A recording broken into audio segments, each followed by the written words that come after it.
the CS for Ministry of Interior and National Administration, that's Onesmus Kipchumba Murkomen, the Inspector General of National Police, Douglas Kiganjo, the Deputy Inspector General of the Kenya Police Service, Eliud Lagat, is also here for this event.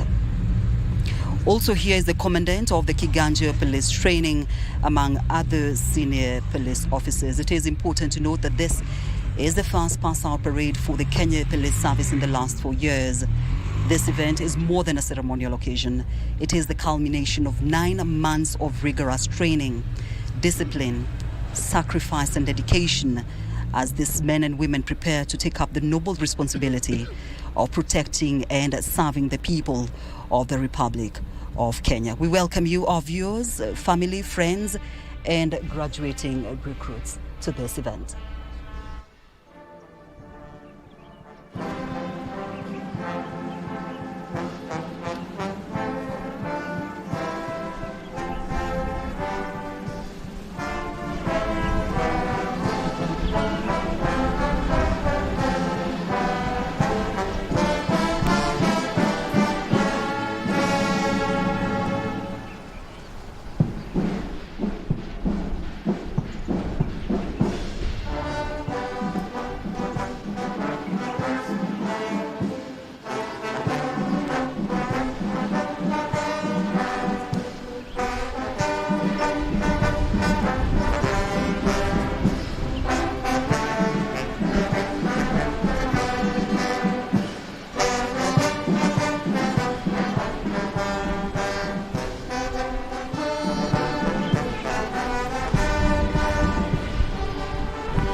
Your Excellency, the parade is formed up and ready for inspection.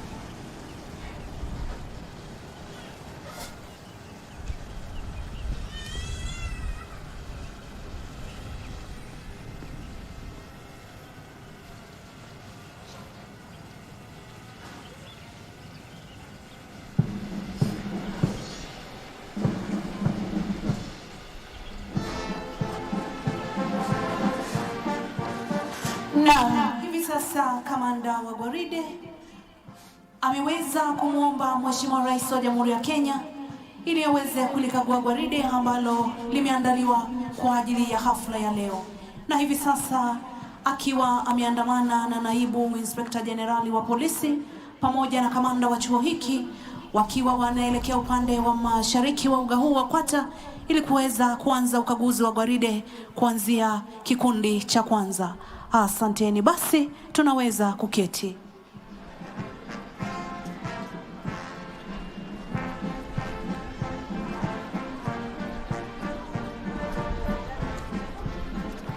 Maisha ni ngumu.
Na Mheshimiwa Rais amekwisha kulikagua gwaride na kamanda wa gwaride amekwisha kuomba ruhusa ili kurejea katika nafasi yake na kuendelea na vipengee vilivyobaki vya gwaride hili.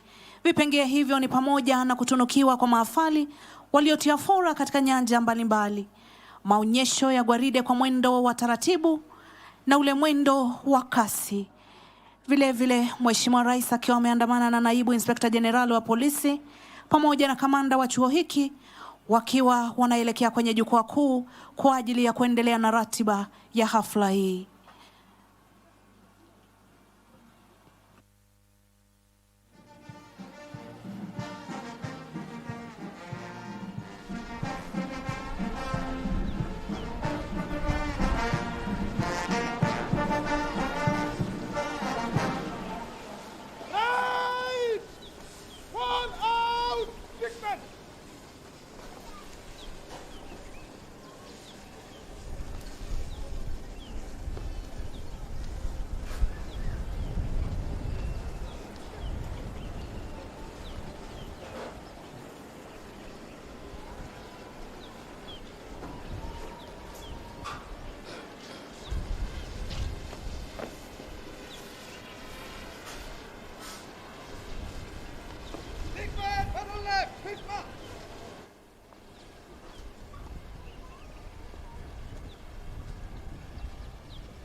His Excellency the President will now award winning individuals for their exemplary performance during training in the following order.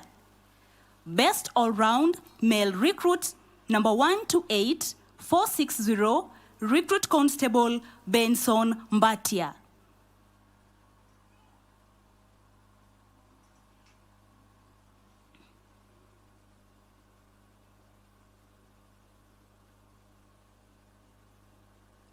He will be awarded a cane of honor.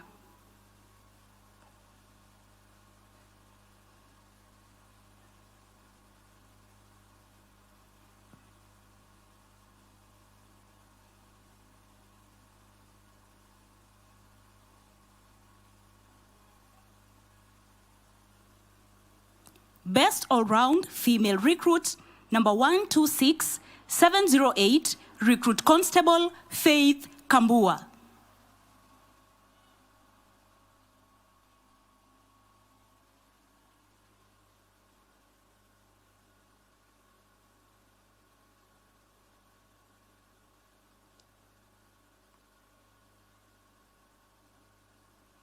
She will be awarded a cane of honor.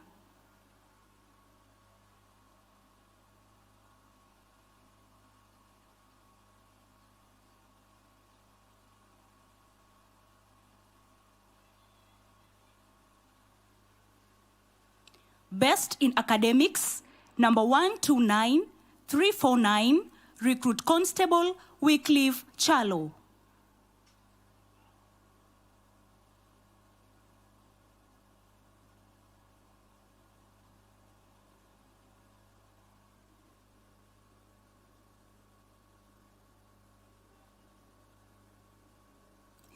He will be awarded a trophy.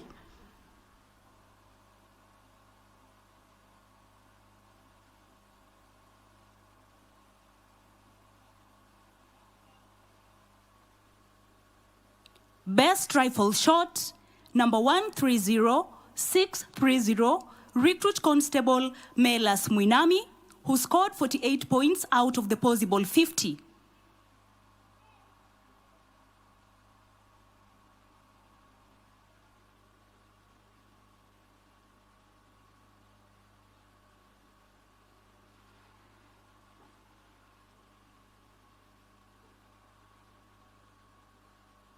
He will be decorated with a marksman's badge,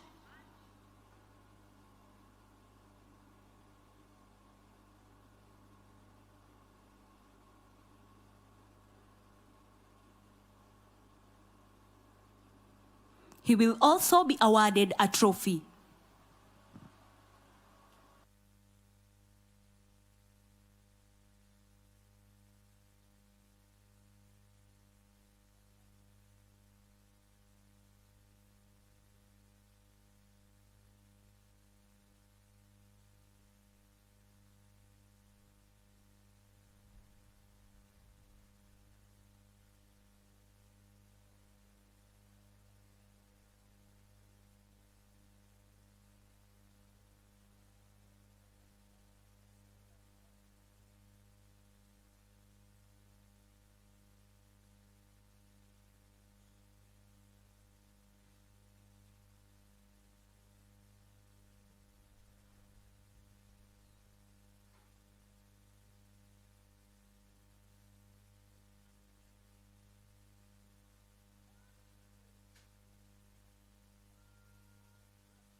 Our chief guest, Your Excellency the President. The parade is now marching in slow time, beginning with the first column, which comprises of squad 1 to 12. The second column, which comprises squads 13 to 24, are currently mark timing at a halt to give way to the first column as they march on. Similarly, Your Excellency, the third column, which comprises of squads 25 to 36, are currently standing in shan position. They will be able to take off as soon as the second column has given way. Your Excellency, all the 36 squads, under their overall commander, Mr. Daniel Kipkemboi, HSC, Senior Superintendent of Police, will be able to march past while expressing their respect to you by way of compliments. Your Excellency, it is worth mentioning that this spectacular parade is comprised of trainees who reported to this college on the 24th November 2025. They have undergone a rigorous and intensive 9-month training, which tackled 3 main training domains vis-a-vis cognitive, affective, and psychomotor skills. Among the subjects they undertook include legal studies, police procedures, skills at arms, fieldcraft and tactics, counter-violence extremism, national security and public safety, traffic management, drill, criminal investigations, human rights and policing, community policing, fitness and recreational training, among others. Your Excellency the President, when these recruits reported to this institution, they had no knowledge about parades, but now, the display right from the first to the last squad is a true indicator that a tremendous change has taken place during the training.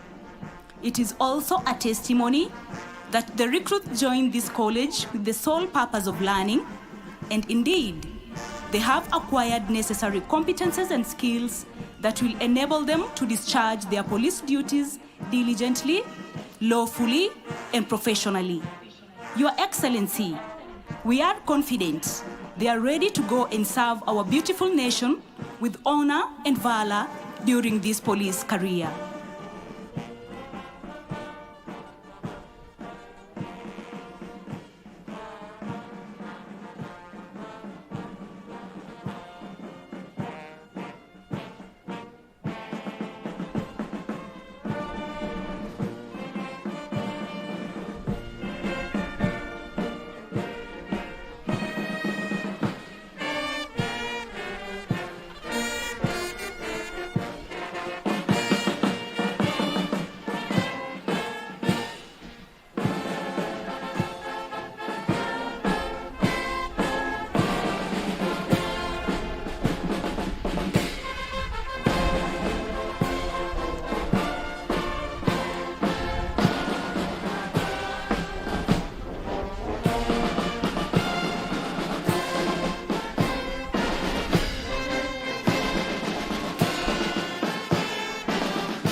Our chief guest, Your Excellency the President, now approaching in slow time is the parade, led by the parade commander, Mr. Daniel Kipkemboi, HSC, Senior Superintendent of Police, followed by the Deputy Parade Commander, Madam Monica Onyango, Assistant Superintendent of Police.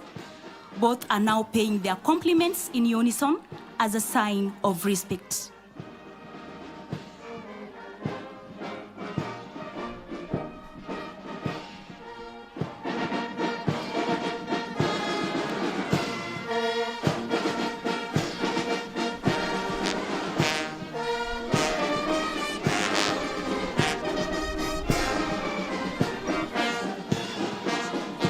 Following closely, Your Excellency, is squad number 1, led by Chief Inspector Asa Pogon, assisted by Corporal Roy Okwaro and Corporal Ekai Lokur.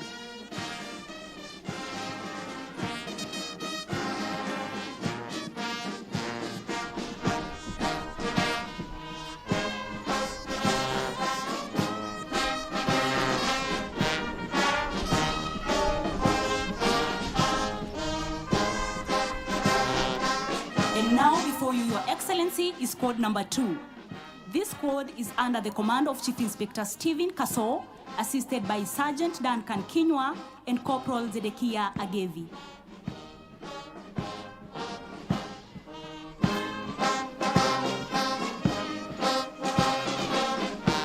Your Excellency, squad number 3 are now marching past, led by Chief Inspector Shakur Mohamud, assisted by Sergeant Evans Letapukai and Corporal Alexander Mbithi.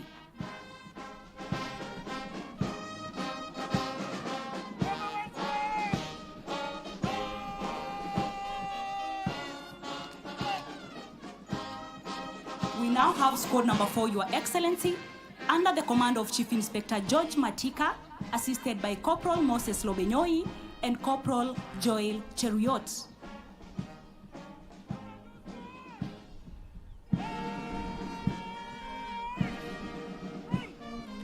And now, before you, Your Excellency, is squad number 5, under the command of Chief Inspector Martin Bahola, assisted by Sergeant Peter Ndombi and Sergeant David Muchui.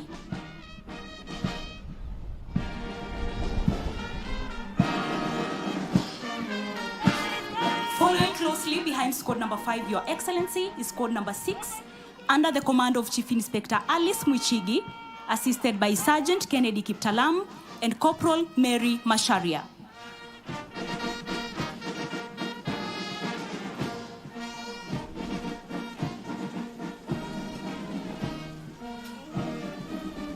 Before you, Your Excellency, is squad number 7, led by Inspector Agneta Kwamboka, assisted by Corporal Maurice Mwenda and Corporal Matthew Balesa.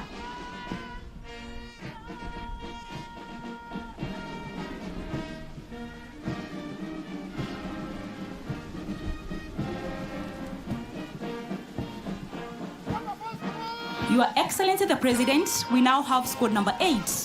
Squad 8 is under the command of Chief Inspector Eddie Ageke, assisted by Corporal Samuel Ekitela and Corporal Justin Mbogo.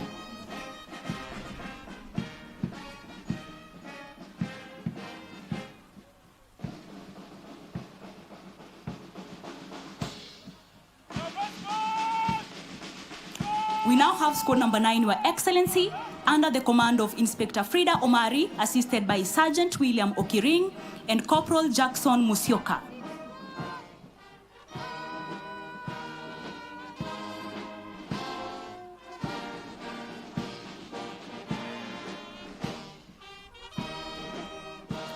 Squad 10 is now marching by Your Excellency, led by their commander, Chief Inspector Douglas Kirui, assisted by Sergeant Lorewa Lochuchu and Corporal Boniface Mumo. Right behind them, Your Excellency, is squad number 8, squad number 11, now paying their compliment, under the command of Inspector Peterson Kithaka, assisted by Sergeant Alan Owiti and Corporal Willis Ochieng.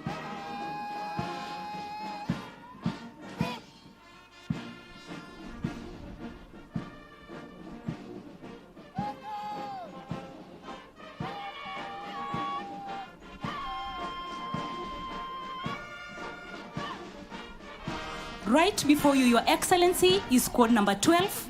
This squad is commanded by Inspector Samuel Tuju, assisted by Corporal Hamdi Arafat and Sergeant Lawrence Olwal.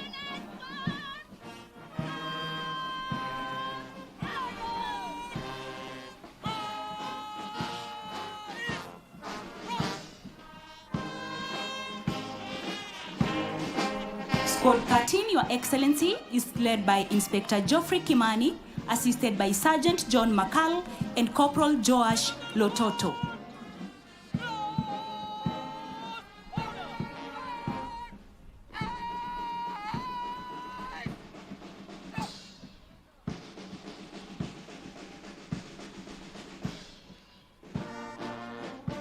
Your Excellency, we now have squad 14 before you, led by Inspector Kahe Maina, assisted by Corporal Charles Busienei and Corporal Francois Omondi.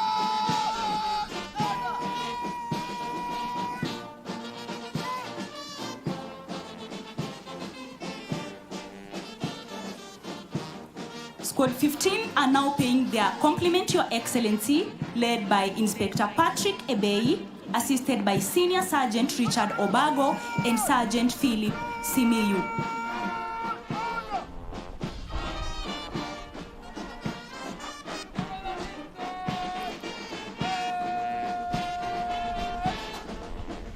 Mbele yako Mheshimiwa Rais ni kile kikundi cha 16 chini ya uongozi wake mkaguzi Gideon Rono akisaidiwa naye Sajini Eric Juma, huku mwelekezo upande wa kulia akiwa ni Koplo Hassan Mahamud.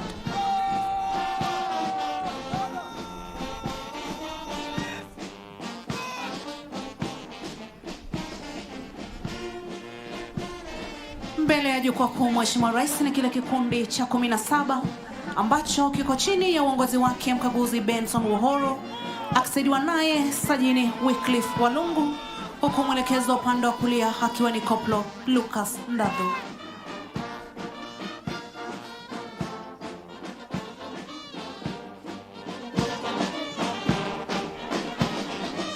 Kwa ufasaha kabisa kinafuata kikundi cha 18 kikiwa chini ya uongozi wake mkaguzi Anderson Baya akisaidiwa naye Koplo Susan Marus, naye mwelekezo upande wa kulia ni Koplo Charles Mutugu.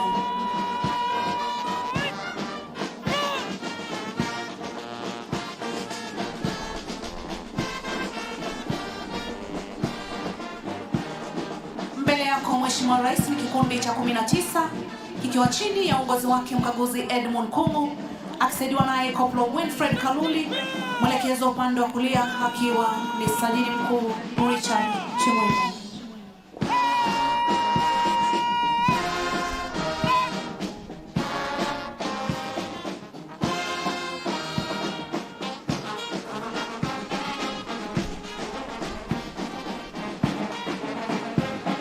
Mbele yako Mheshimiwa Rais ni kile kikundi cha 20 ambacho kinaongozwa naye mkaguzi Calvin Odhiambo, akisaidiwa naye sajini George Onyango, huku mwelekezi wa upande wa kulia akiwa ni Koplo Abd Mahat.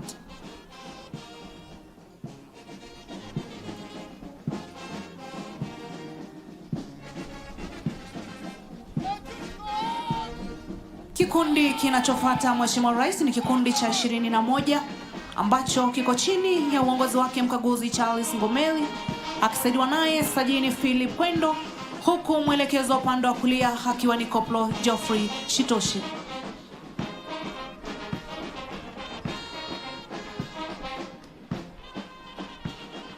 Wakipeana salamu za heshima mbele ya jukwaa Mheshimiwa Rais ni kikundi cha 22 ambacho kiko chini ya uongozi wake mkaguzi mwanadada Evelyn Anyango, akisaidiwa naye Koplo Kenneth Kimutai pamoja na Koplo Kenneth Kimaiyo.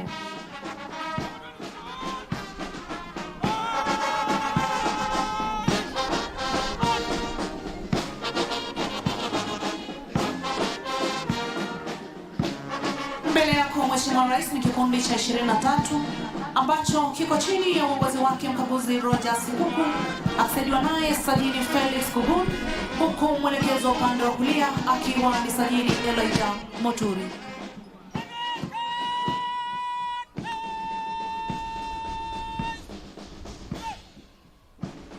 Mbele yako Mheshimiwa Rais ni kile kikundi cha 24 ambacho kiko chini ya uongozi wake mkaguzi Joseph Wachira, akisaidiwa naye sajini Elias Waithaka, mwelekezo upande wa kulia akiwa ni Koplo Emmanuel Clinton.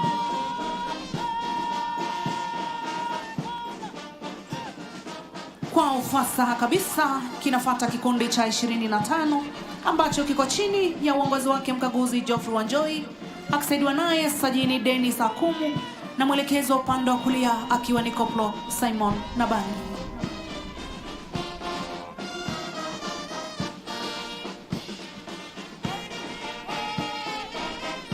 Mbele yako Mheshimiwa Rais ni kikundi cha 26 kilichopo chini ya uongozi wake mkaguzi Steven Kuduku, akisaidiwa naye sajini Simon Lokotodo, naye mwelekezo upande wa kulia akiwa ni Koplo Jefitha Ntoribi.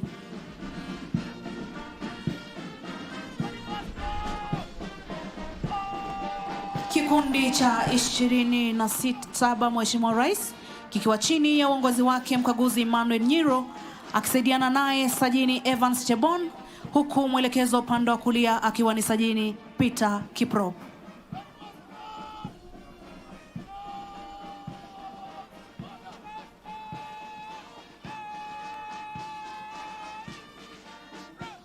Mbele yako Mheshimiwa Rais ni kikundi cha 28 ambacho kiko chini ya uongozi wake mkaguzi Benjamin Kibet, akisaidiwa naye sajini mwanadada Ann Mburu, huku mwelekezo upande wa kulia akiwa ni Koplo Justus Bet.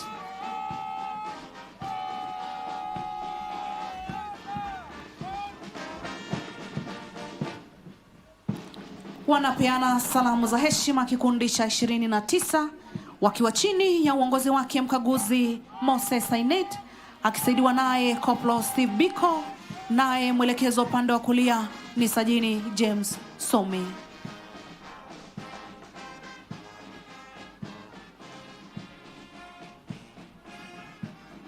Mbele ya jukwaa kuu Mheshimiwa Rais ni kile kikundi cha 30 ambacho kiko chini ya uongozi wake mkaguzi mwanadada Rose Mudhoni, akisaidiwa naye Constable Stanley Muya, huku mwelekezo upande wa kulia akiwa ni Koplo Joel Agero.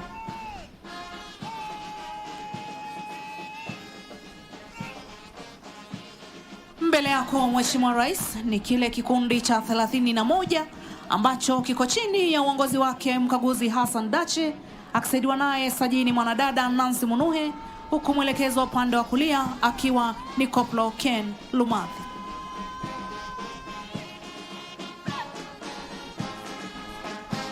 Kikundi cha 32 Mheshimiwa Rais kikiwa chini ya uongozi wake mkaguzi Kevin Olechuta akisaidiwa naye sajini mkuu mwanadada Josephine Lobei, huku mwelekezo wa upande wa kulia akiwa ni Koplo Ambrose Lomotodon.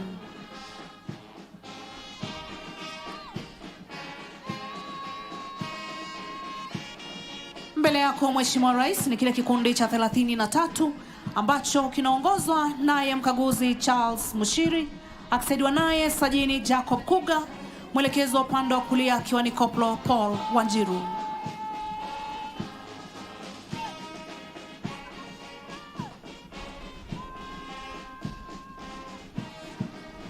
Kikundi cha 34 Mheshimiwa Rais mbele ya jukwaa kikiwa chini ya uongozi wake mkaguzi John Karega akisaidiwa naye sajini Benjamin Serem, huku mwelekezo upande wa kulia akiwa ni Koplo Steven Mwendo.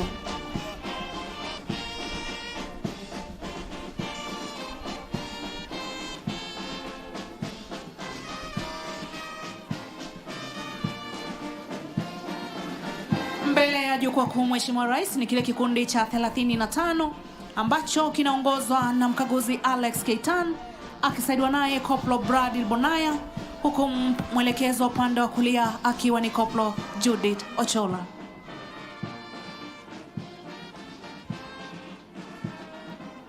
Wanatukunjia jamvi onyesho hili la mwendo wa asease kikundi cha 36 ambacho kiko chini ya uongozi wake mkaguzi Nur Hassan akisaidiwa naye sajini mkuu mwanadada Florence Wangui pamoja na sajini Michael Kalama.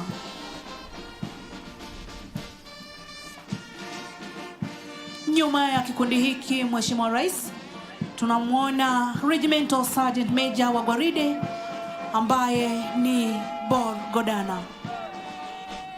Mwisho kabisa Mheshimiwa Rais ni yule mkufunzi mkuu wa kwata ambaye katika gwaride hili ndiye kiranja wa gwaride.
Na barabara kabisa Mheshimiwa Rais Jamhuri ya Kenya na Amiri Jeshi Mkuu wa Majeshi ya Ulinzi, kwa ustadi mkuu gwaride limebadili mwendo kutoka ule wa kinyonga hadi mwendo wa kasi.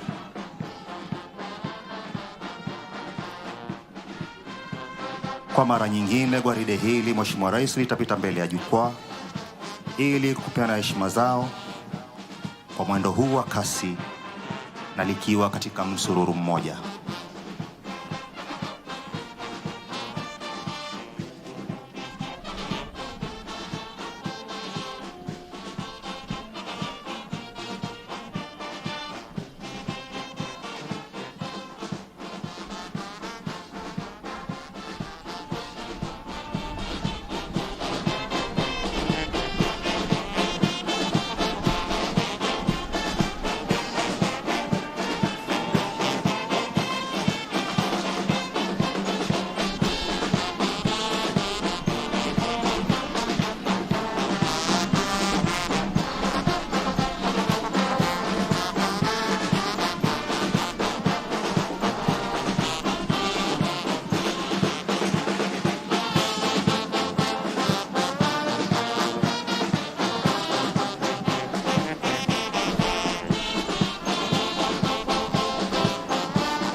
Mheshimiwa Rais, baada ya gwaride hili kupita kwa mwendo wa kasi,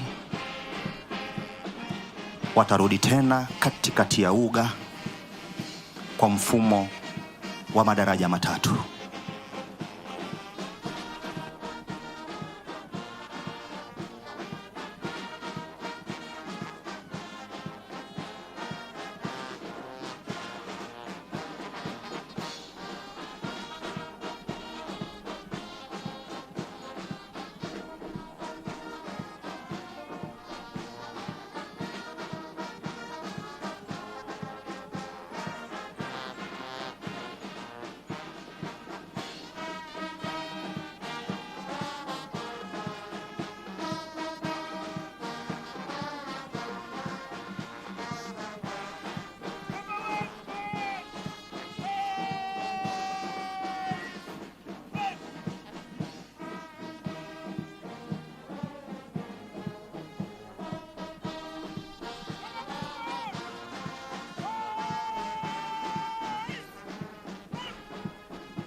Na Mheshimiwa Rais, kwa upande ule wa magharibi, lile daraja la kwanza linaingia katikati ya uga kuchukua nafasi yake, likiongozwa pale na naibu kamanda wa gwaride Bi Monica Onyango.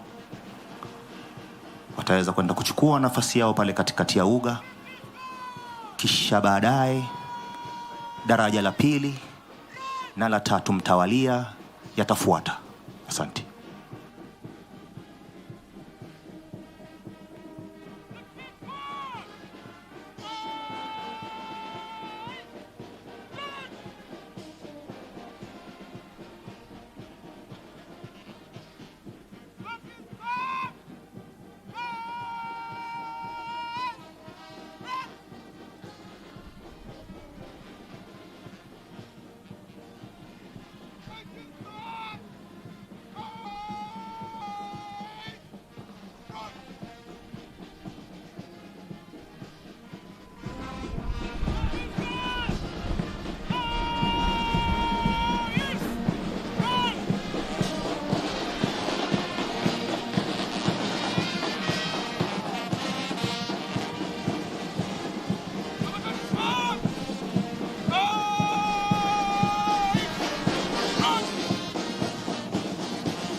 na Mheshimiwa Rais katikati ya uga ni kamanda wa gwaride vile vile naye amechukua nafasi yake, ndiposa yaendelee na vipengee vilivyobaki vya gwaride hili.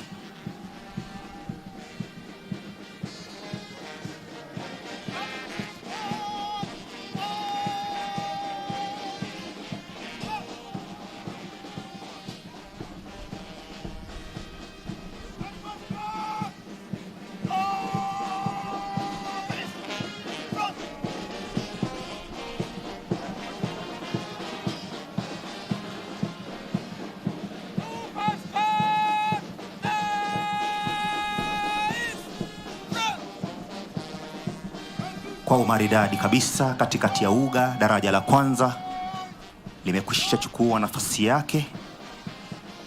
Pembezoni magharibi mwa uga ni daraja la pili, vile vile linaelekea kuchukua nafasi yake. Katikati mwa uga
na Mheshimiwa Rais. Daraja la pili nalo vile vile limeweza kuchukua nafasi yake katikati ya uga upande wa magharibi. Kwa hivi sasa ni daraja la tatu linaelekea katikati ya uga kuchukua nafasi. Pindi tu daraja la tatu litakapochukua nafasi, gwaride zima litaweza kugeuka jukwaa kuu kwa ile tamasha ya kula kiapo kwa mafala hawa. Vile vile niwakumbushe, kutakuwa na wimbo wa taifa pindi tu gwaride litakapojongea jukwaa kuu. Tutaweza kusimama kwa wimbo wa taifa. Asante.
a police officer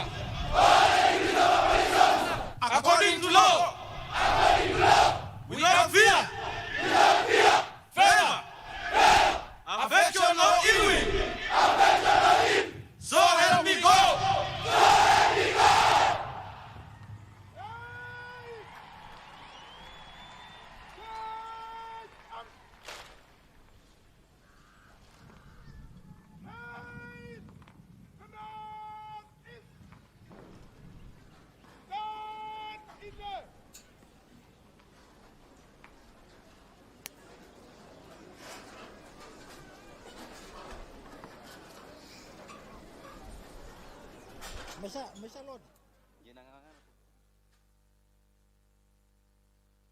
Rais wa Jamhuri ya Kenya aliye pia amiri jeshi mkuu wa majeshi yetu ya ulinzi Daktari William Samoei Ruto, Waziri wa usalama wa ndani na utawala wa kitaifa Mheshimiwa Onesmus Kipchumba Murkomen, Inspector Generali wa polisi Bwana Douglas Kanja Kirocho, makatibu wa mawaziri wote waliofika wakiongozwa naye Daktari Raymond Omolo, viongozi wote wa ngazi za kitaifa na ngazi za jimbo waliofika.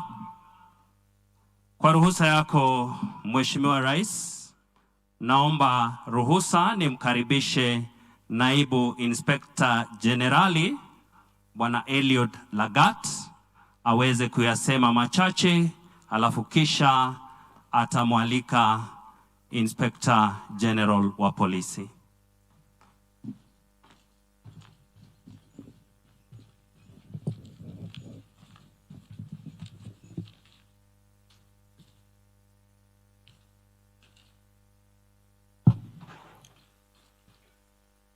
Your Excellency, the President of the Republic of Kenya and Commander-in-Chief of the Defense Forces, Cabinet Secretary, Ministry of Interior and National Administration,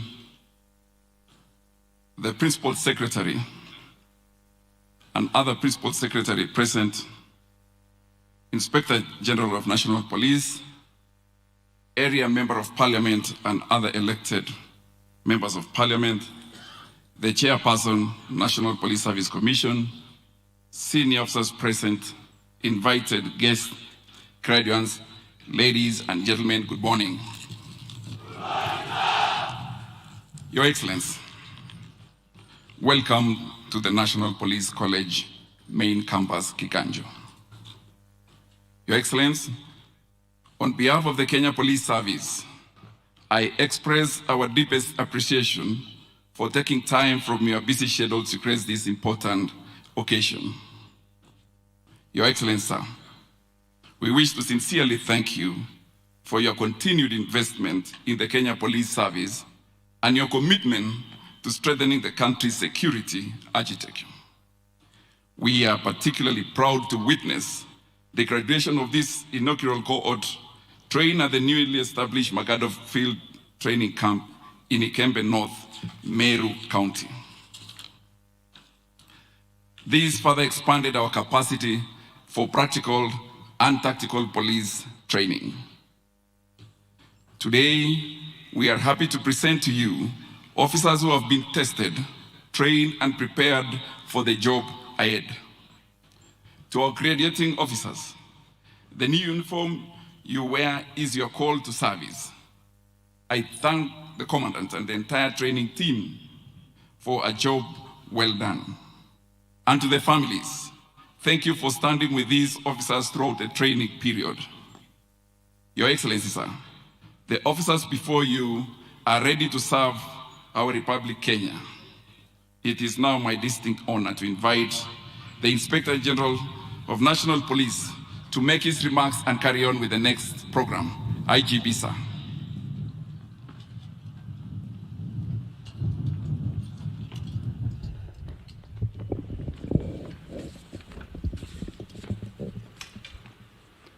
Your Excellency, Dr. William Samoei Ruto, President of the Republic of Kenya and Commander-in-Chief of the Defense Forces, the Honorable Kipchumba Murkomen, Cabinet Secretary, Ministry of Interior and National Administration, the principal secretaries, led by the Principal Secretary Interior,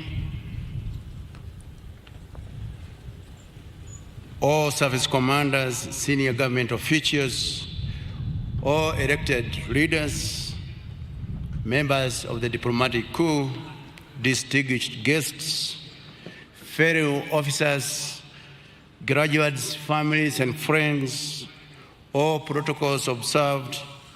Your Excellency, sir, it is a great honor to welcome you this morning to the National Police College, Kiganjo main campus. As you preside over this passing out ceremony for these recruits, on behalf of the National Police Service fraternity, I thank you most sincerely for finding time to grace this momentous occasion. Your presence here today reaffirms your steadfast commitment to national security, towards which the National Police Service plays a pivotal role.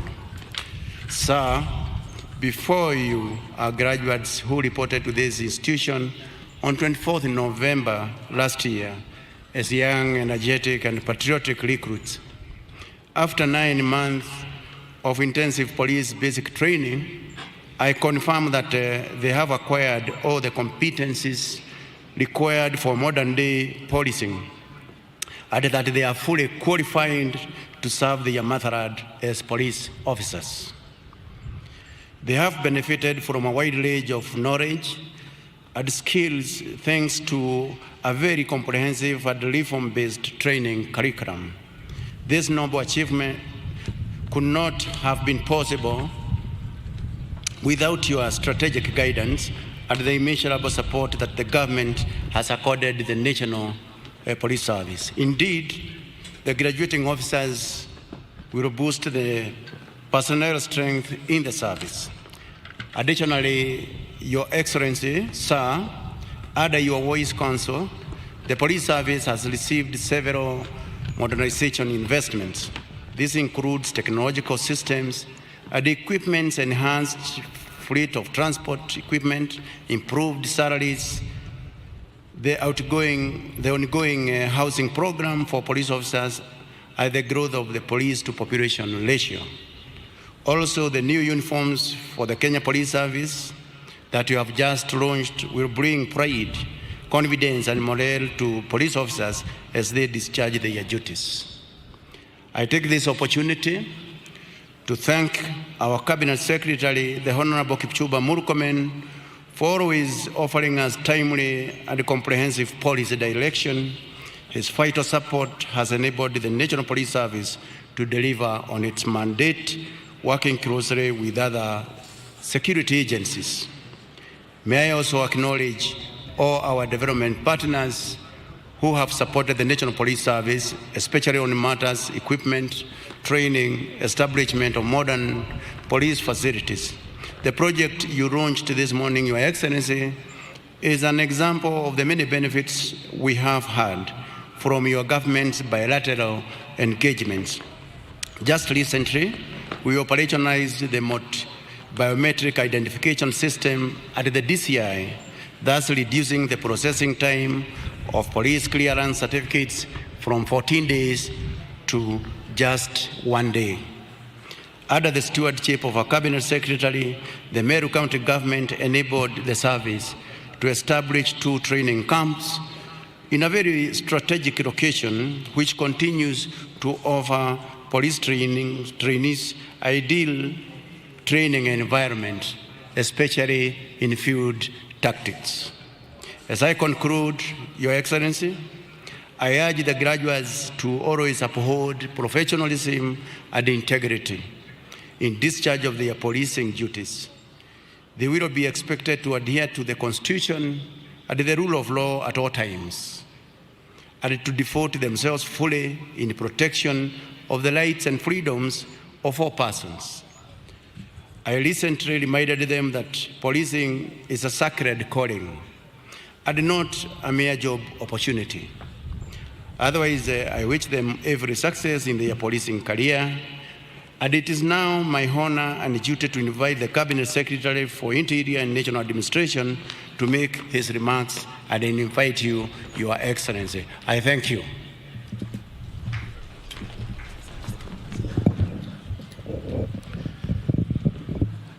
Your Excellency, Dr. William Samoei Ruto, the President of the Republic of Kenya, and the Commander-in-Chief of our Defense Forces, the Inspector General of Police, all the PSs present led by PS Interior, and all distinguished guests, ladies and gentlemen, good morning.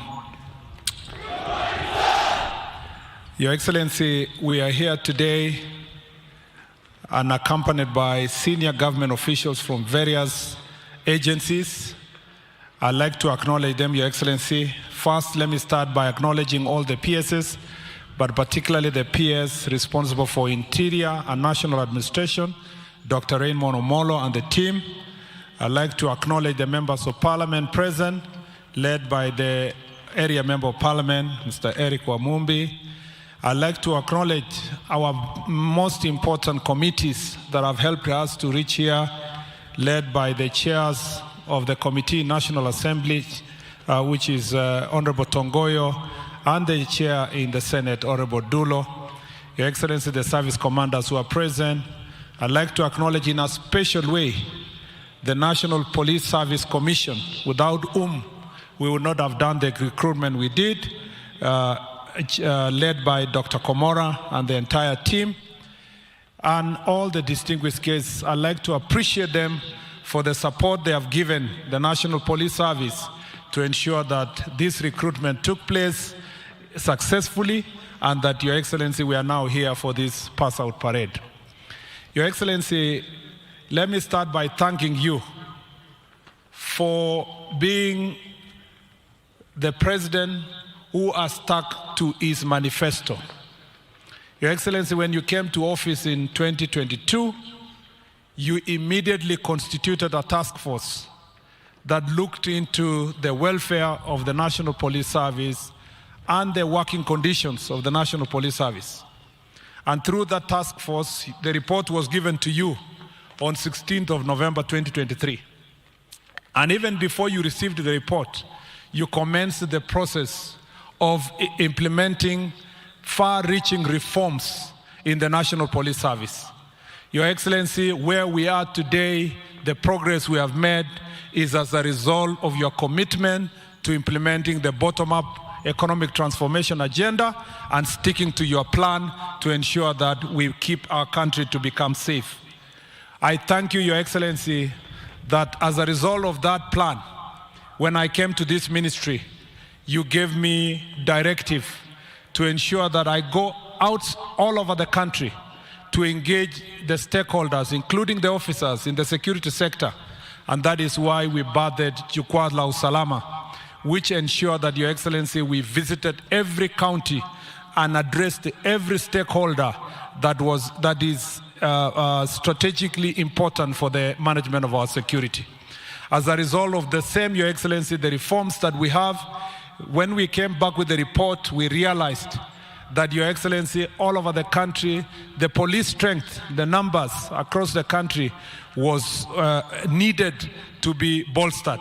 And as a result, you gave a directive that we recruit these officers who are part of the 10,000 police officers recruited by this administration.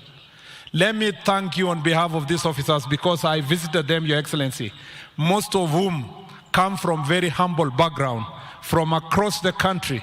This is National Police Service, Your Excellency, a representation of every corner of our country, from Kiunga, Your Excellency, to all the way to Busia, and from, Your Excellency, Malaba, all the way to Kibish and Namanga. All these officers who are here are a representation of our nation. Apart from them being recruited and suitable to serve our country and protect the nation, Thank you, Your Excellency, for giving them a job. This is also a source of employment for them. And for some, Your Excellency, they are the only first persons from their own families, and some even from their village, to ever get a job, because the recruitment style that is applied by National Police Service ensures that persons are picked from all corners of our country. And as a result of the same, I want to say thank you, Your Excellency, for that. Your Excellency, I also want to thank you because of those reforms in training. The training curriculum that we used this time round has been improved to capture the challenges that are faced by modern police officers who are operating not just physically in various parts of our country, but combating also digital challenges. So the curriculum that we have that has been used to train these officers is modern, it has been improved, and we believe that the officers that are going to graduate today are better trained to serve this nation under the challenges that we face now. That includes dealing with issues of digital crimes or online crimes. It's also dealing with crowd management, dealing with situations of public order, and that, Your Excellency, we believe that through that training, we are going to have better officers.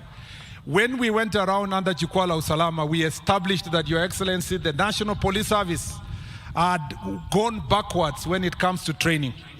The many regional police training institutions had been closed. The continuous training of officers, Your Excellency, was not being adhered to. And as a result, now we have revamped that side of leadership training, starting with the training of the OCSs, who are the most critical component of management of police officers in the local community. And as such, Your Excellency, the OCSs across the country have now been trained afresh. We have also revamped the National Police Training Center in Ngong, and it is now consistently training our officers. We have worked, Your Excellency, to reopen regional police training centers across the country so that there will be continuous training. This college in Kiganjo, Your Excellency, is now being upgraded to the level where, Your Excellency, we are working together with National Defense College to ensure that the National Training Police Academy in Ngong is going to offer diploma and later degree courses for police officers, and will ensure that there will be continuous training. When that process will have been enhanced, the Kiganjo Training College will become a campus of the National Police University in the near future. Your Excellency, we have also increased the training grounds, the field training grounds, starting with the training ground that is in Meru, and we will be moving to other areas of Kerio Valley, the northern part of the country, the coastal part of the country, where they are conducive for training. Therefore, Your Excellency, training and training and training is going to be the cornerstone of reforming the National Police Service, because that is extremely important. We would like our police officers to be able to combat the challenges they face, but at the same time to be friendly and work with the members of the public to combat challenges of our time. Your Excellency, when you came to office, you established a police modernization program that ensured that we have protection gear for our police officers. We bought modern vehicles that are anti-personnel carriers. We ensure that we have tactical equipment. You have air support system for our security officers. And we have crowd management equipment that will enable us to deal with protests, especially when they are infiltrated by goons and other criminal elements, and that now our police officers are better equipped to be able to combat challenges they face. Your Excellency, as a result of this modernization, we have been able to reduce acts of banditry, especially in the northern part of the country and Kerio Valley region, by almost 75 to 80%, Your Excellency. There is a remaining about 25% that we are dealing with, especially this corner of Isiolo, Samburu, and Marsabit corner, and Laikipia. Your Excellency, thanks to that effort, now children are back to school, farmers are back to farming, Your Excellency. Our country is safe, our borders are safe from Kiunga all the way to Elwak, all the way to Kibish, all the way to Konyao, even up to Luahaka, Malaba, to Isibania, to all the way to Kwale. Your Excellency, it is as a result of that investment you put that we have a more safe country as we speak today. Your Excellency, the third issue I'd like to address is the digitization. Thanks to your support and your digitization program, the National Police Service has carried out a robust digitization program that has ensured that now the the police certificate, clearance certificate that Kenyans were waiting for months, for 2 months, 3 months, you can be able to get it instantly, and even if there is a delay within a day. We have, Your Excellency, now implementing the integrated command and control center and communication center, a program that we are going to be able to roll out by end of this year, and that program will have digital OB, it will have presence of CCTV cameras in all the police stations across the country.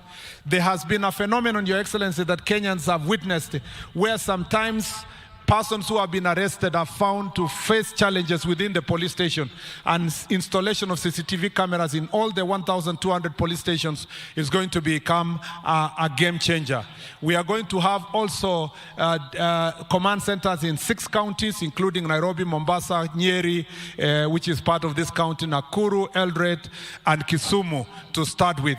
And this digitization, communication centers is going to also be accompanied by having a digital OB that will enable all Kenyans to report crime at the comfort of their offices, or, Your Excellency, at the place where they witness a crime. And it will enable us to have data analytics that will even apply AI to enable us to know which officers are going to be deployed in which corner in our country. And thank you for your support and getting us resources. That program is underway, and by the end of this year, we will have rolled out substantively that program. Your Excellency, to conclude, thank you for supporting us also in the enhancement of vehicles for our National Police Service. Now we are undergoing a procurement process, and for the first time, we will have 1,200 electric vehicles that are going to be supplied to our security team across the country, and that will enable us, if there is a challenge that Kenyans are facing now, when we go all over the country, Your Excellency, they are asking for vehicles for their police stations, and we want to ask them to be patient with us. Thank you for supporting us, but by the end of this year, we will have resourced all the police stations across the country with the proper vehicles. Thank you, Your Excellency, for looking after the welfare of these police officers, whether it is their salary, whether it is the question of mental health that has now become a cornerstone of the observation of welfare of our police officers. Thank you for also looking at even their uniform, Your Excellency. The task force you established recommended that the National Police uniform needs to be changed. And Your Excellency, we want to thank you. The uniform that you unveiled today is as a result of rigorous public participation, and the police officers themselves chose their uniform. I know I have seen some people equate the National Police reforms to only the uniform. National Police reforms, Your Excellency, cannot even cover 1 hour if I want to speak about it today. But the uniform is a representation of the image that the police officers wanted to be seen among themselves, Your Excellency. And as a result of that uniform, contrary to the propaganda out there, the uniform is not an exchange of the uniform that the officers are wearing now and throw away the uniform they are wearing. This exchange will continue as you change your uniform normally, you now wear the new uniform. And it will start with these 10,000 police officers that are going to graduate and also cover the rest of the officers progressively until everybody gets the new uniform. And thank you for the support you've given our police officers. I would have said more and more issues about police reforms. This is not my forum. Thank you for indulging me, Your Excellency, to speak longer than I wished. This is your opportunity to come and address these graduates who are passing out today from this very important training. I want to thank all our partners, including the UNODC, the US government, for the investment they have put into this college, and also the training programs and curriculum that we have worked with all development partners. We want to thank all of them. Nasema asanteni sana wa Kenya kwa support yote mnatupatia. Na Mheshimiwa Rais, ya mwisho nataka nikuombe. kama vile uliwasaidia hawa vijana wapate nafasi ya kazi, na kwa National Police Service wapate officers ya kusaidia wa Kenya. Tunakuomba kwa heshima, Your Excellency, leo sema neno moja, utupatie directive tuweze pia to recruit another contingent of police officers, Your Excellency, so that we can strengthen our police service and strengthen our security service and give opportunity to many young people, most of whom are from the Gen Z generation, to come and serve our country. If there is a person who is very excited today, is myself, because I know our officers wakikuja, Your Excellency, wakora, wauni, magoons hawana bahati. Sasa tuko na strength ya kuhakikisha tunawanyorosha wakora kwa sehemu zote, na tunaendelea kufanya nchi yetu ikuwe salama zaidi. Kwa nafasi hii nimepata sasa hivi, ningependa sisi wote tukaribishe Mheshimiwa Rais aweze akahutubia kikao hii. Karibu Mheshimiwa Rais. Asante sana waziri. Tafadhali tunaweza keti chini wale mlio na viti. Distinguished guests, graduates, families and friends, ladies and gentlemen. Today, the Kenya National Police Service grows both in strength and character as more than 6,000 young men and women complete 9 months of rigorous training and take their place in its ranks. To our new law enforcement officers, I congratulate you on successfully completing your training. I equally commend your instructors and commanders for preparing you for this onerous responsibility, and thank your parents, guardians, and families for the sacrifices, encouragement, and prayers that have sustained you throughout this journey. This parade takes place at a significant moment in the constitutional life of our country. Yesterday, we marked 16 years since the promulgation of the Constitution of Kenya 2010. The Constitution established the National Police Service and defined the character of the institution it must become. Article 244 requires the service to pursue the highest standards of professionalism and discipline, prevent corruption, uphold human rights, promote accountability, and foster constructive relations with a wider Kenyan society. Article 238 further declares that national security must be pursued in compliance with the law, with the utmost respect for the rule of law, democracy, human rights, and fundamental freedoms. These constitutional provisions express a fundamental principle. Security and freedom are neither competing aspirations nor are they at loggerheads. In a constitutional democracy, security must protect public order without diminishing individual liberty. The police must protect citizens from crime, violence, lawlessness, intimidation, and disorder. At the same time, the authority of the police must be exercised lawfully, professionally, and with respect to the life and dignity of every citizen. A secure country is one in which a mother can walk home without fear, a trader can conduct business without intimidation, a family can sleep without anxiety, and a citizen can express an opinion, attend a political meeting, and cast a vote without coercion.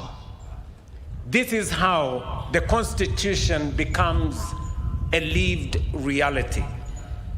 It happens when the rights written in our supreme law can be experienced in the everyday life of every citizen.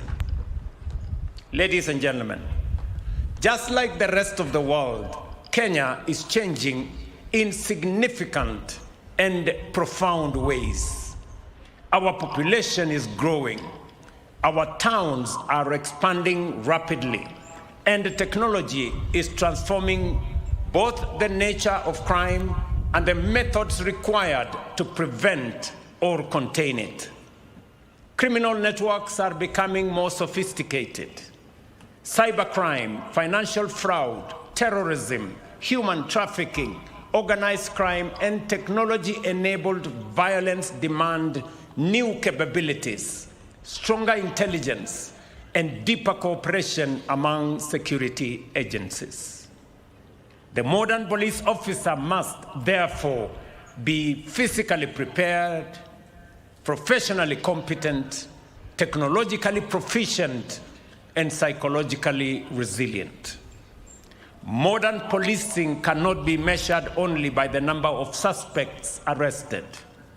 It must also be measured by the crimes prevented, the lives protected, the confidence created, and the safety citizens experience.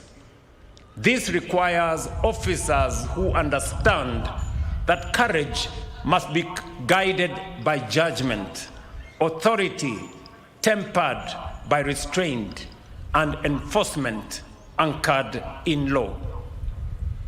So, wherever you are deployed, you must remain disciplined, impartial, incorruptible. Protect the vulnerable. Treat every citizen with dignity, and reject every inducement to compromise your duty.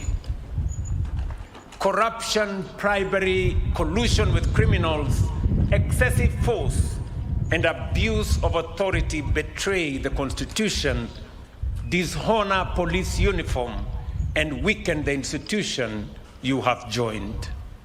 Equally, we must recognize the many police officers who serve with courage and integrity, frequently under difficult and dangerous conditions. They protect our communities, rescue citizens, confront armed, dangerous criminals, respond to emergencies, and make sacrifices that often go unseen. You must add honor to that tradition. Trust will be one of your greatest operational assets. When citizens trust the police, they report crime, share intelligence, cooperate with investigations, and help prevent threats before they materialize. As I noted yesterday, our national task is not to choose between liberty and order, but to build an order founded on liberty and to exercise liberty in a manner that preserves our constitutional order. Every day, our police officers stand on the front lines of this delicate balance, protecting life and property, defending the rights and freedoms of citizens, maintaining public order, and confronting danger that the rest of us can live, work, and prosper in peace.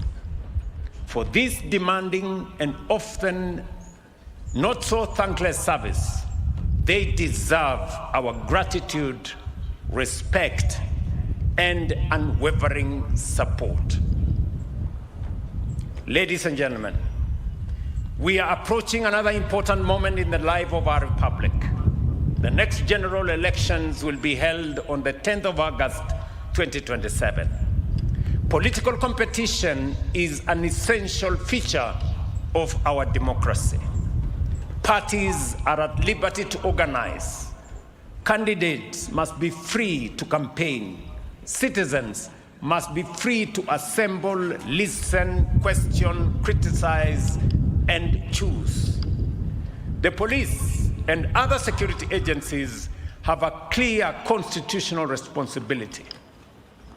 to protect the democratic space in which Kenyans exercise their freedoms.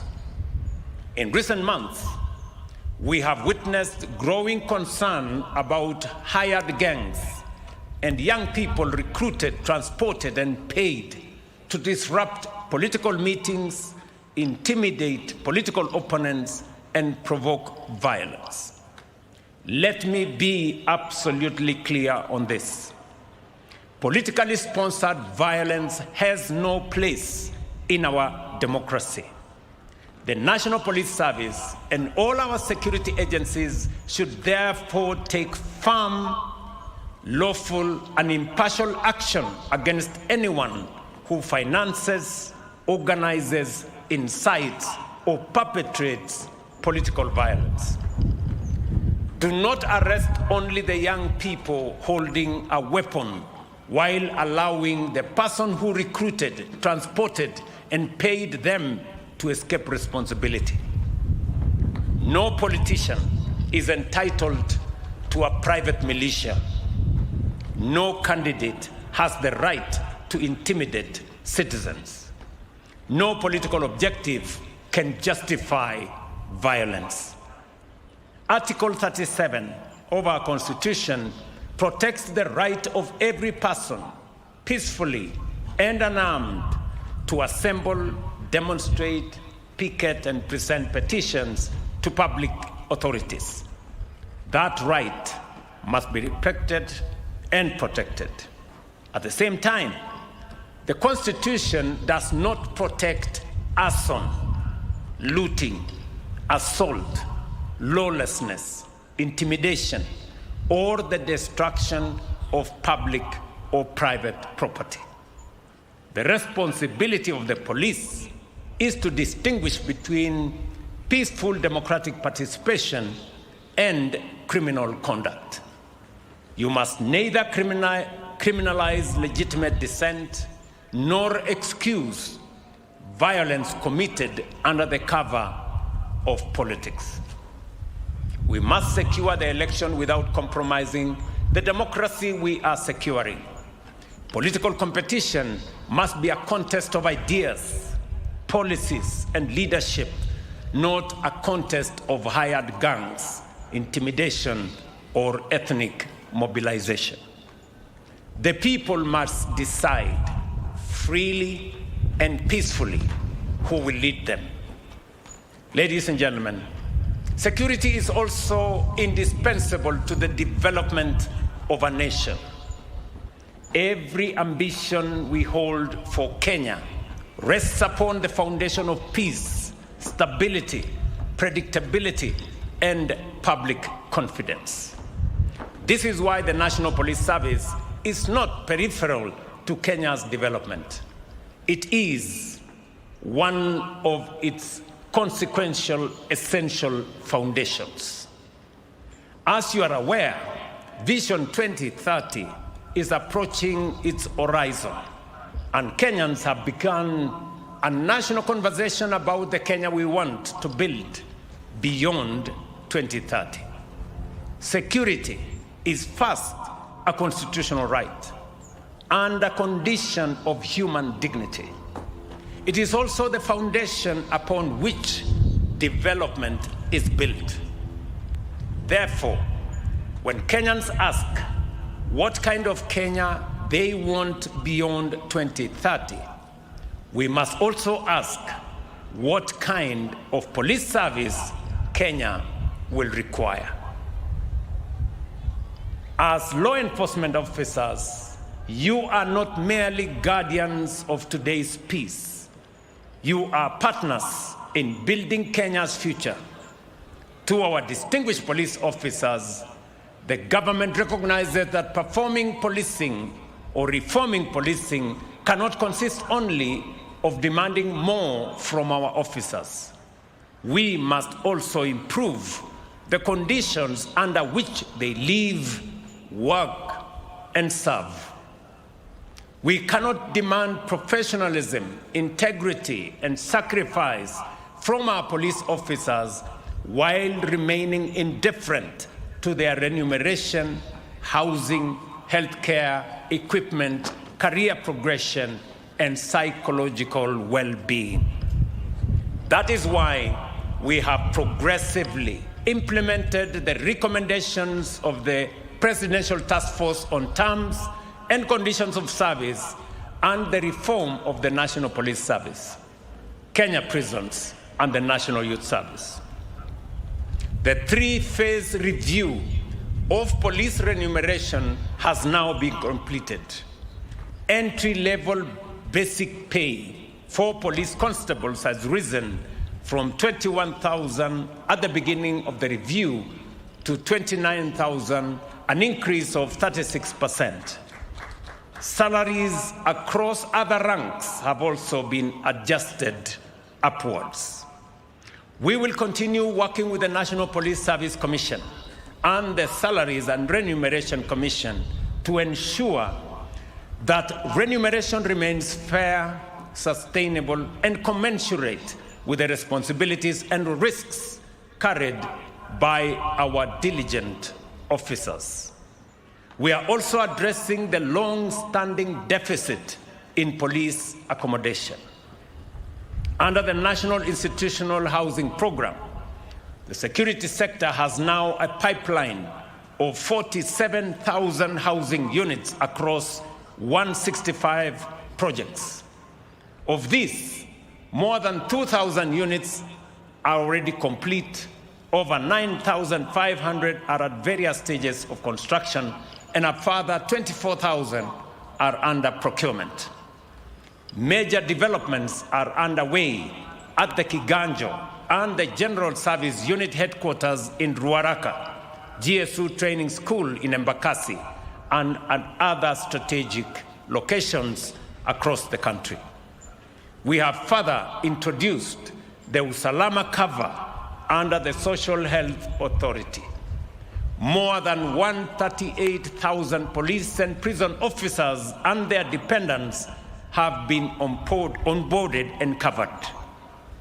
The cover provides access to primary health care, inpatient and outpatient treatment, specialized care, and other essential benefits without co-payments or administrative barriers that previously burdened many officers and their families.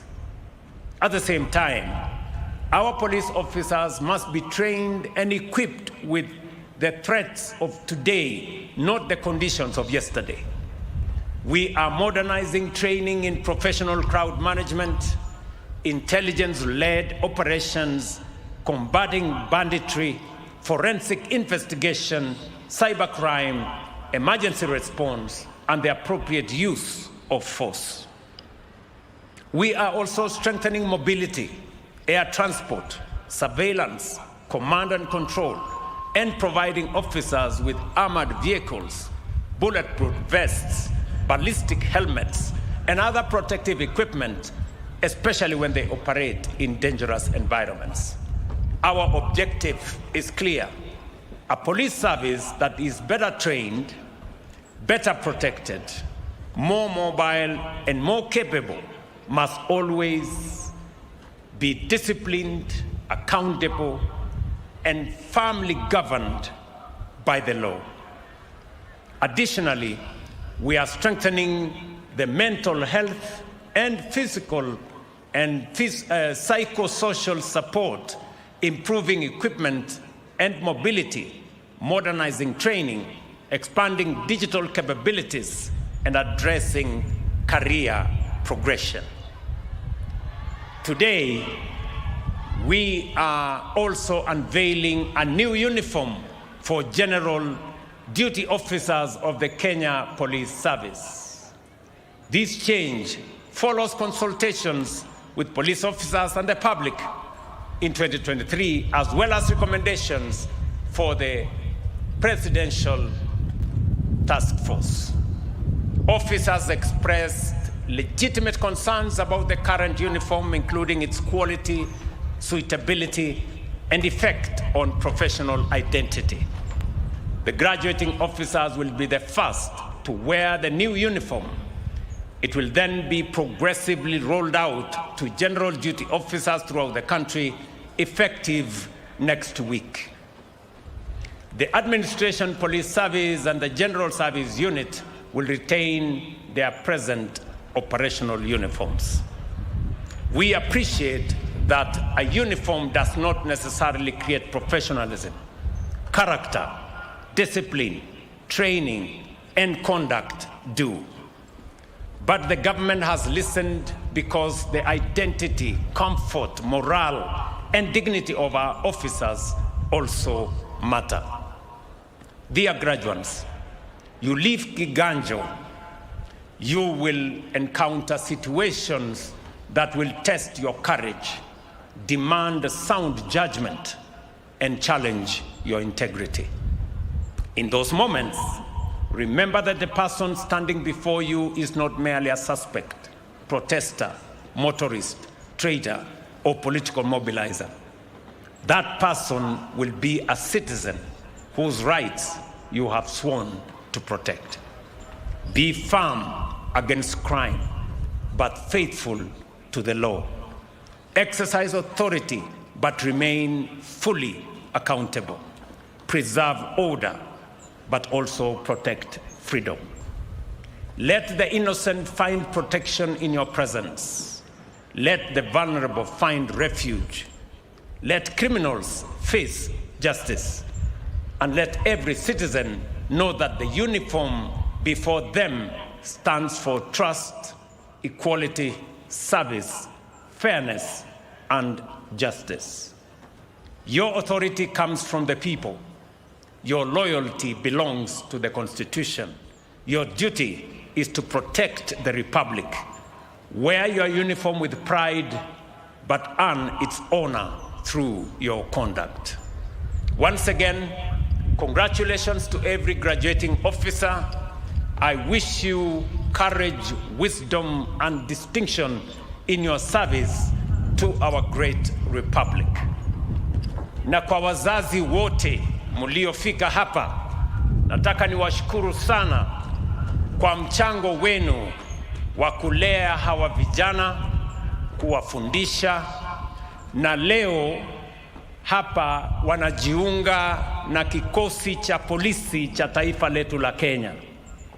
Hawa vijana mliotupa kama serikali ya Kenya, mimi nawahakikishia ya kwamba hawa vijana tutawalinda, tutafanya kazi na wao, tutawashughulikia, na maisha yao itaendelea na kuzidi na kuwa bora wakati wanaposhughulika na kulinda maisha ya taifa letu. Mimi nataka niwahakikishie Wakenya wote kwamba usalama ni ya muhimu sana katika maendeleo ya taifa. Hatuwezi kushughulika na mambo ya kilimo, maneno ya kusomesha watoto wetu, na yale mengine yote ya kujenga taifa letu kama hatuna usalama wa kutosha. Na hawa officers, vijana wetu ambao wamejiunga na jeshi la polisi leo, ndio watakaotusaidia kuhakikisha kwamba kuna usalama wa kutosha, ndio tuweze kujenga taifa letu. God bless you. God bless the National Police Service, and God bless the Republic of Kenya. Asanteni sana.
likiwa limeweza kuonyesha yale maonyesho na vipengele vyote vya gwaride hili vikiwa vimekwisha kumalizika.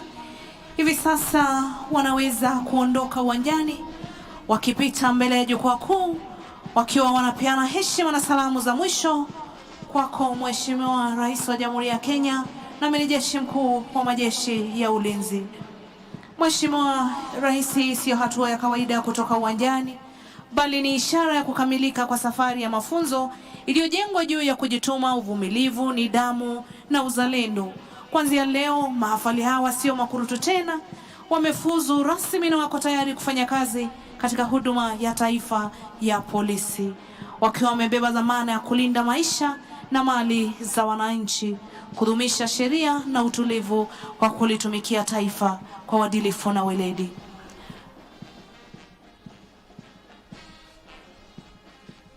Huku gwaride likiwa linaongozwa kuondoka uwanjani naye kamanda mkuu wa gwaride Bwana Daniel Kipkimbui, ambaye ni mrakibu mwandamizi wa polisi mwenye tunuku ya pongezi ya nishani ya mkuu wa nchi.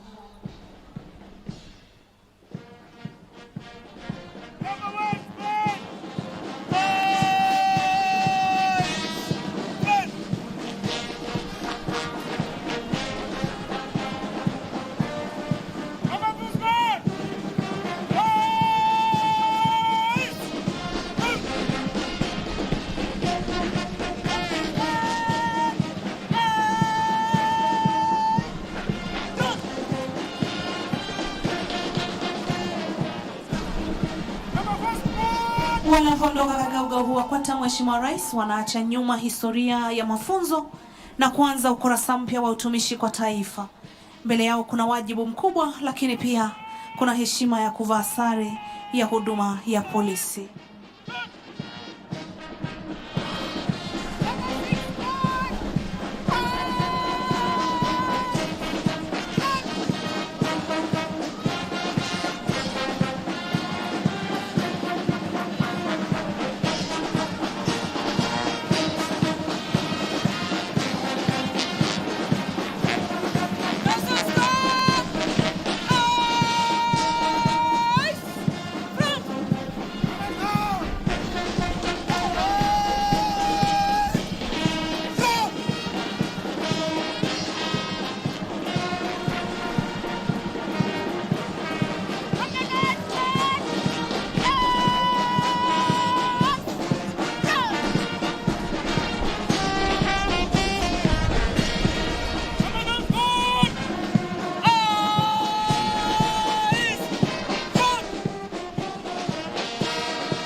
Mheshimiwa Rais, nje ya uga huu wa kwata wapo wazazi, walezi, ndugu na marafiki ambao kwa muda mrefu wamewasubiri kwa hamu na maombi, na leo hii wanakwenda kukutana nao sio kama wanafunzi bali kama maafisa waliokamilisha mafunzo yao kwa mafanikio. That speech by President William Ruto and the parade march off by the new police officers brings to an end this event, which is indeed a culmination of a journey that began on the 24th of November last year. 9 months later, the recruits have graduated, officially transiting to now serve in the Kenya Police Service, boosting the service delivery in their policing duties. It is a transition that carries enormous responsibilities, a journey of service, integrity, and you saw them take an oath committing to respect the Constitution, which is Kenya's supreme law. The CS for Interior, Kipchumba Murkomen, alluded to a revamping of the police training curriculum and modernizing of training to help them deal with emerging challenges that include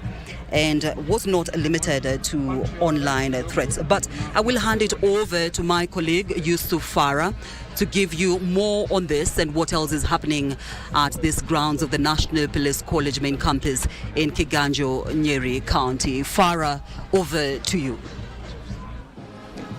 All right, as my colleague Caroline Kamau there has said, the conclusion here of a momentous occasion today, where the officers you're seeing behind me have just transitioned from being recruits to officers of the National Police Service in a ceremony that was presided over by none other than His Excellency Dr. William Samoei Ruto, the Commander-in-Chief of the Armed Forces. And the officers you are looking at right now underwent an intense 9-month training, where they were trained in, among others, in drills, in human interaction, of course, and a bit of legal studies on how to deal with the people. In the speeches that were given out today from the Deputy Inspector General of Police and the Inspector General of Police, they talked about how ready these men and women in boots are to serve the country. Of course, this given that we are almost coming to the general election next year, where the head of state is calling on the graduates today to use the lessons that they learned here today to be able to ensure the safety and the security of the citizens of the Republic of Kenya as the country prepares to go into the elections next year. Part of the things that the president also talked about is the modernization of the police service, of course, talking about emerging threats in technology and how the training that they went through while they were here was able to make them deal with emerging threats. So as they transition here from the recruits to the officers that they are now of the National Police Service, they will be able to deal with emerging threats, emerging challenges. And in terms of their welfare, the head of state talked about their remuneration, the issue of housing, and just basically ensuring that as an officer, once they go out to ensure the safety and security to serve and protect, they won't have to worry about their welfare and the welfare of their loved ones. Another thing that was talked about here today is the conduct of the National Police Service as they are interacting with the members of the public, where the head of state is basically calling on them to protect and serve with dignity, but also remain aware of the rule of law, not in contravention of anything.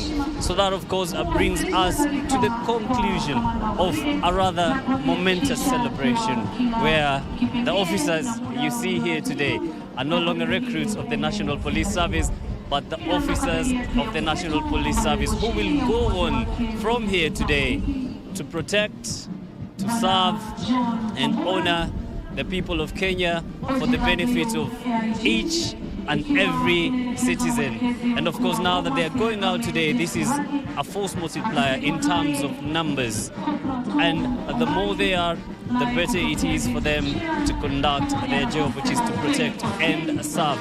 And so on behalf of everyone that has made this coverage a success today, we want to thank you for keeping it KBC Channel 1, and from the National Police Service College here in Kiganjo, Nyeri County, we want to say good afternoon and goodbye. My name is Yusuf Farah. Let's take it back to the broadcasting house for normal programming. Goodbye for now.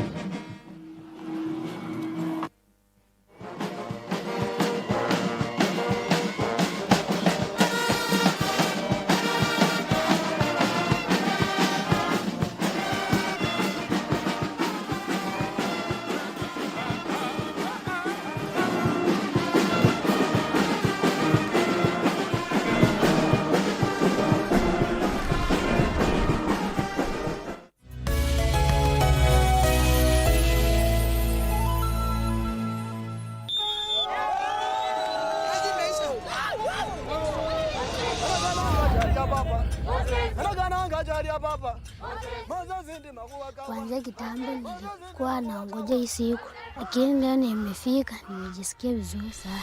You might think they are small kids, but some were born with the HIV, so you don't transfer HIV from one child to another. Hii sio kusafisha, maana sasa hivi kiweko kwa maji haitafanya kazi. Unapasha kwa moto. So makaa inamaliza virus. Sasa tulimuuliza mwenyewe, akasema anataka kutahiri. Sasa unajua, kijana vile anaenda kutahiri, ndiye anakuwa sasa mwanaume.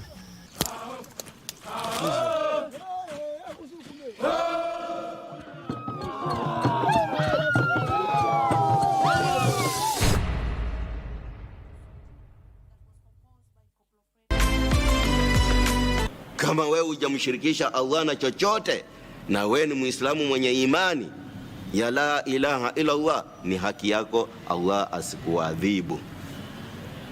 Kwa hivyo hii inakuwa tauhidi ndio kitu kikubwa kabisa, ndio msingi wa Allah kutuumba sisi, ndio msingi wa Allah kuwatuma mitume.